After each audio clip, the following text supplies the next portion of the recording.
हाल ही में मुख्यमंत्री योगी आदित्यनाथ से मिले प्रोफेसर रामगोपाल जी, उसको लेकर के राजनीति शुरू हो गई है। उस पर बात करने के लिए हमारे साथ हैं अपर्णा यादव जी।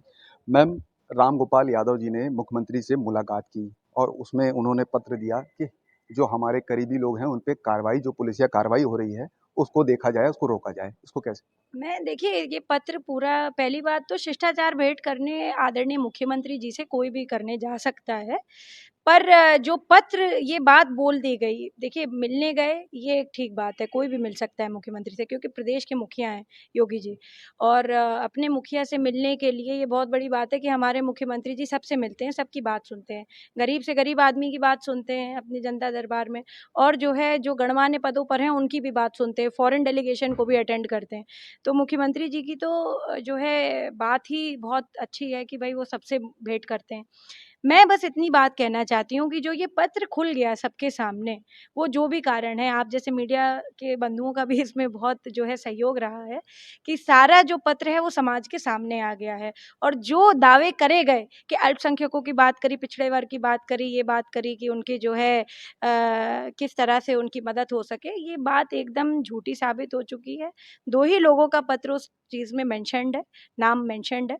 तो मैं समझती हूँ कि जनता बहुत स्मार्ट है, बहुत समझदार है। और जिन लोगों पर आपराधिक मामले चल रहे हैं, जो न्यायिक प्रक्रिया के अंतर्गत आते हैं, उनको न्याय करने वाले जो एक न्यायालय है, उसको डिसाइड करने दें कि क्या सही है, क्या गलत है। उसमें किसी तरीके का दबाव डालना और किसी तरीके की पत्र करके पैरवी कर देना, मुझे नहीं लगता कि ये लोकतंत्र उसमें उचित है और इससे डिस्टर्ब होता है प्रोसीजर। तो I think whatever is in the procedure वो हमें फॉलो करना चाहिए। जी। शिवपाल यादव ने ट्वीट करके कहा है कि जब आजम खान, नाहिद हसन इन लोगों पे कार्रवाई हो रही थी जी। तब कहाँ थे, तब मुलाकात करने क्यों नहीं गए? क्या दोहरी राजनीति हो रही समाजवादी पार्टी में? इसको कैसे? देखिए उन्होंने जो भी कहा है वो अपनी जगह उन्होंने कहा है और उनका कहना ये पत्र खुलने के बाद कई हद तक सत्य भी है। पर मैं भारतीय जनता पार्टी में हूँ और भारतीय जनता पार्टी की एक विशेष वो रही है कि ज़ीरो क्राइम के अगेंस्ट टॉलरेंस है। There is zero tolerance against crime. मैं समझती हूँ कि कोई भी अपराधी कहीं भी, किसी भी जाति का हो, किसी भी समुदाय का हो, किसी भी धर्म का हो, उसने अगर अपराध किया है किसी व्यक्ति ने, तो उसके साथ आपराधिक तरीके से ही वो डील किया जाएगा। दंड नीति जो हमारे संविधान में है, उसी से डील किया जाएगा। तो इस तरीके की बात नहीं, ये अच्छी बात नहीं है। जी। मैम, 9 अगस्त से समाजवादी पार्टी हर घर तिरंगा, समाजवादी पार्टी के जो कार्यकर्ता हैं अखिलेश यादव ने उनको निर्देश दिए हैं कि आप अपने घरों की छतों पे तिरंगा लहराएंगे। बीजेपी भी हर घर तिरंगा अमृत महोत्सव के तहत मना रही है, हर घर तिरंगा लगाएगी। उसको लेकर के राजनीति शुरू हो गई है। वहीं सपा के सांसद शफीकुर रहमान बर्क कहते हैं कि हमने आज़ादी के लिए बलिदान दिया है, हम तिरंगा लगाने से अपना राष्ट्रभक्ति नहीं दिखा सकते। इसको कैसे?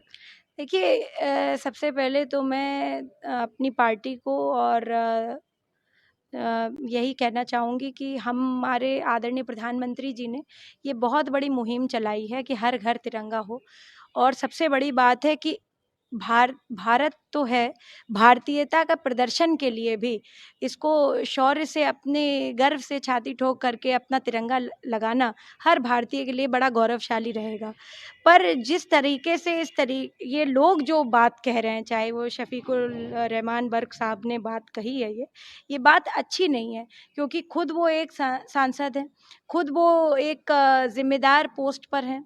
तो मुझे लगता है कि ऐसे लोग जो लोगों का रिप्रेजेंटेशन करते हैं हाउस में, इस तरीके की बात करते हैं अगर भारत के विषय में, भारतीयता के विषय में और ख़ास तौर से तिरंगे के विषय में, तो मुझे नहीं लगता कि ये उचित बात है। अगर आप भारतीय हैं तो आपको तिरंगा लहराने में क्या दिक्कत है?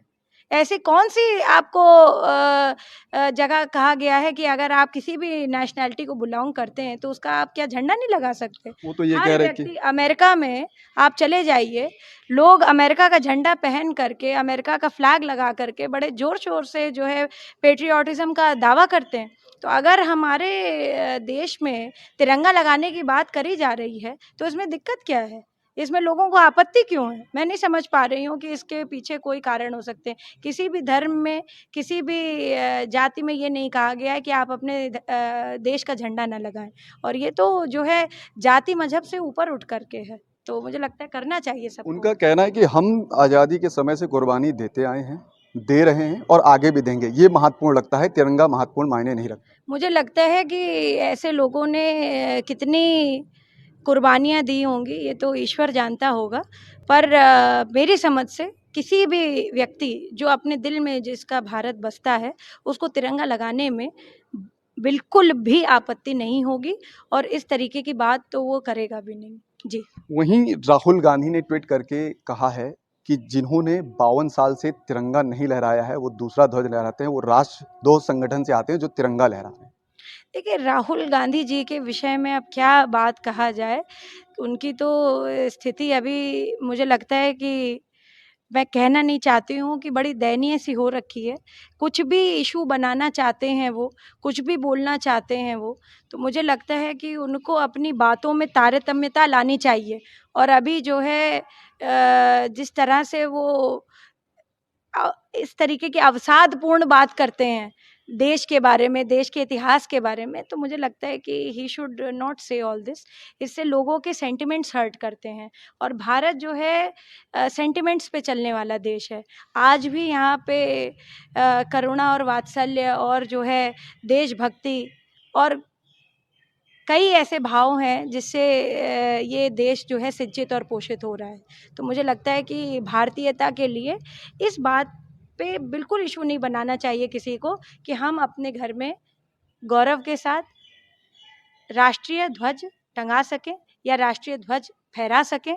इस पे कोई आपत्ति किसी को भी नहीं होनी चाहिए।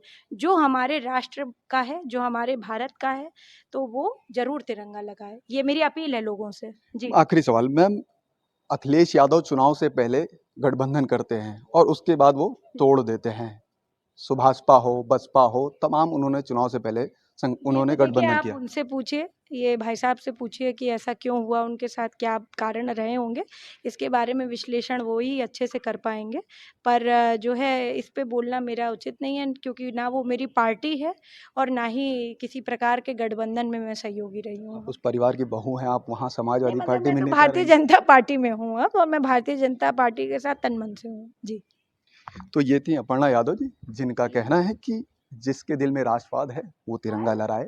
और राम गोपाल जी मिलने गए थे, उन्होंने पत्र उनका वायरल हुआ, उसमें लिखी हुई हैं 2 लोगों का नाम है, उसको लेकर के, वो कार्रवाई को लेकर के बात करने गए थे मुख्यमंत्री योगी आदित्यनाथ के यहाँ। कैमरा पर्सन सचिन सैनी के साथ मनोज पांडे, लखनऊ न्यूज़ 24। नमस्कार, मैं हूं मानक गुप्ता। अगर आपको हमारा ये वीडियो पसंद आया हो तो इसे लाइक और शेयर जरूर करें, और हाँ, हमें सब्सक्राइब और फॉलो करना ना भूलें ताकि आप देश और दुनिया की कोई खबर मिस ना करें। तो जुड़े रहिए हमारे साथ और देखते रहिए न्यूज़ 24।